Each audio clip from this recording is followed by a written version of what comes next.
20 కోట్ల రూపాయలతో వికారాబాద్ నియోజకవర్గంలోని కోట్పల్లి మండలం మోత్కపల్లి నుండి వికారాబాద్ మున్సిపాలిటీ పరిధిలోని తేజ ఫంక్షన్ హాల్ వరకు సింగిల్ లైన్ నుండి డబుల్ లైన్ గా అభివృద్ధి చేసే R&B రోడ్డుకు తెలంగాణ రాష్ట్ర శాసన సభాపతి వికారాబాద్ నియోజకవర్గ శాసనసభ్యులు గడ్డం ప్రసాద్ కుమార్ చేవెళ్ల పార్లమెంట్ సభ్యులు కొండ విశ్వేశ్వర్ రెడ్డి శుక్రవారం శంకుస్థాపన చేశారు.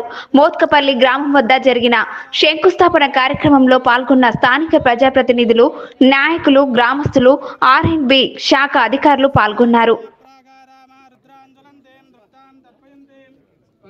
నమస్తే అస్తు రుద్రరూపేభ్యః తత్పురుషాయ విద్మహే మహాదేవాయ ధీమహి తన్నో రుద్ర ప్రచోదయాత్. జ్వలంతేం తృప్తాం తర్పయంతేం పద్మే స్థితాం పద్మవర్ణాన్ పద్మేభ్యో ఘోరఘోరధరేభ్యః